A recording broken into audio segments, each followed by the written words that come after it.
Uy, good morning guys.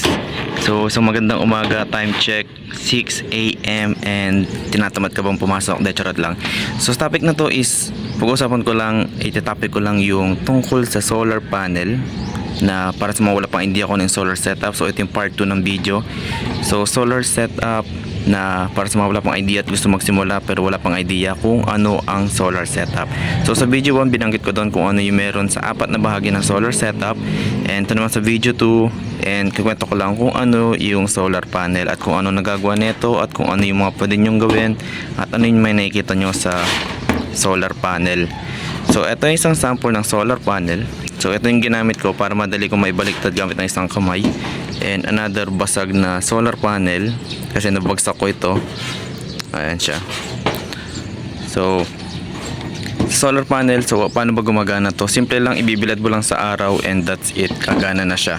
Walang anek-anek, ilagay nyo lang po sa bubong nyo. Gaya nito, nasa bubong ako. So ilalagay nyo lang sa bubong nyo, maarawan lang siya, goods, okay na yun. So paano ba ito gumagana? So if you look closely, meron kang makikita mga box dito. Ang tawag po dyan is solar cells. Ang solar cells po is para siyang dahon ng puno, gaya ng mga punong yun, oh. So each solar cell is parang isang dahon ng puno, na ang puno, di ba, pag may dahon siya, nagpa-photosynthesis siya. Na sinaga ng araw, photosynthesis pagkain nila. Ganoon din po yung solar panel natin. Pag naarawan, meron silang another term ng photosynthesis nila, pero imbis na pagkain, kuryente po ang generate nila. So ganun pong ginagawa ng solar panel. And wala po ito masyadong maintenance, ilalagay nyo lang sa araw. Pag naulanan, nalinisan na, okay. So ganun lang po yun. Bibilad lang sa araw, that's it. So kung bibili ka ng solar panel, syempre ito yung trabahador mo. So kailangan yung trabahador mo is pasok sa kung anong kailangan mo. So magko-question ka, anong klaseng solar panel ba ang kailangan ko? So titingin ka ngayon sa likuran. So andito yung specs nila. So ito rin yung isa. Baliktarin ko lang din. Ito yung mas malaki. Yan. So andito rin yung specs niya. So ano ba yung nakalagay dito? So syempre wala ka pang idea. So chika ko lang sa inyo. So solar module yung pangalan niya. Model is 5 watts. So it means tong solar panel na to is kaya mag-generate ng 5 watts. Ito namang isang panel na to is kaya niya 30 watts. Kaya maximum power 30 watts. Next is yung PM is 5 watts. So VMP, yan po yung volts kapag gumagana na. So kaya niyang magtulak ng 9 volts na power kapag gumagana. And then yung IMP is ito yung ampere kapag gumagana na, which is 0.5. VOC, ito yung volts niya kapag hindi gumagana or hindi nakasaksak, which is 10 volts. LSC is ito yung ampere niya kapag hindi gumagana or kapag nag-short siya. So ano itong mga to is yung watts is ito yung lakas ng solar panel. Yung volts na 9 volts is parang ito yung bilis, kumbaga sa sasakyan is ito yung bilis ng takbo niya. And yung IMP or amps or ampere na 0.55 is ito yung parang bigat ng sasakyan. So kapag mas mabilis, mas malakas, and mas mabigat, mas malakas.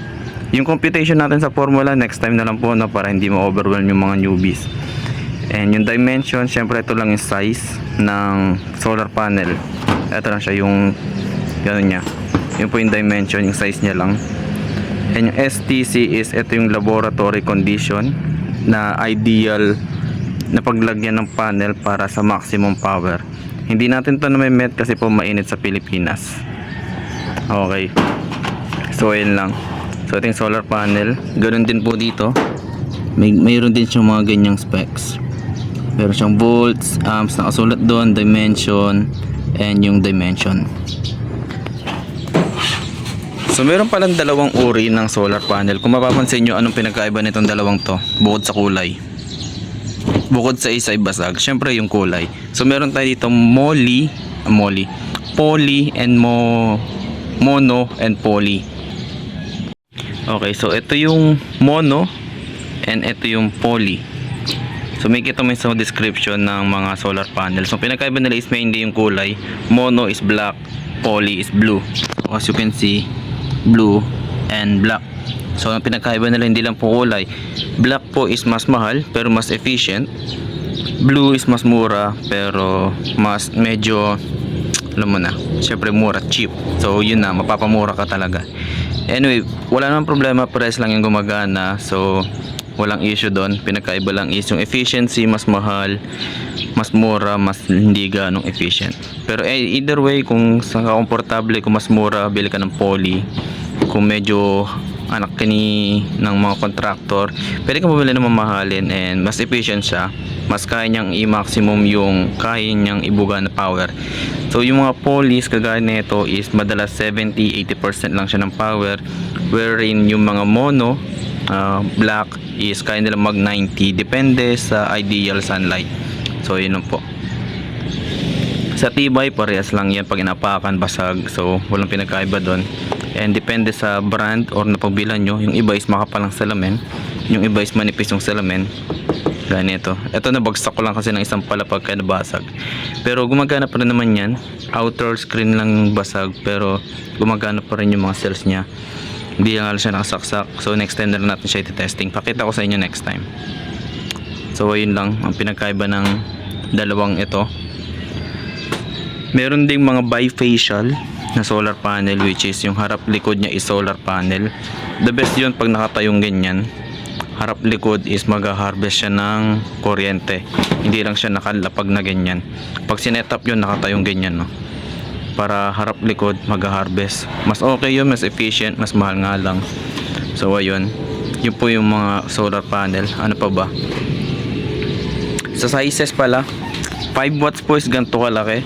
Isang dangkal lang yan, hindi po malaki ang kamay ko, normal na tao lang ako. 30 watts is ganito na siya kalaki. Yung 100 watts po is mas malaki, triple nito. So pag may nag-offer po sa inyo ng 600 watts na ganito kalaki, wag po kayo maniwala, no? O, dalawang dangkal, 30 watts to ganyan kalaki. And lastly is yung mga 400, 500, 600 watts na solar panel. Sobrang laki po nun, sing laki siya ng plywood, sing laki siya ng higaan. Ganun po kalaki ang mga 600 watts. So kung ilang panel ba ang kailangan nyo or gaano karami, so wala muna tayo masyadong computation na, pero always exceed sa kung anong kailangan nyo. So magpapagana kayo ng 100 watts na appliances, bumili kayo ng 200. Ilan po muna simpleng explanation ngayon. Yung computation is sa video 6 na siguro, since medyo madugo yun. Pagmamat tayo ng matindi-tindi doon. So yun lang. Salamat sa mga nanood. Kung may question kayo, comment down below and huwag kang mag-subscribe. Thank you.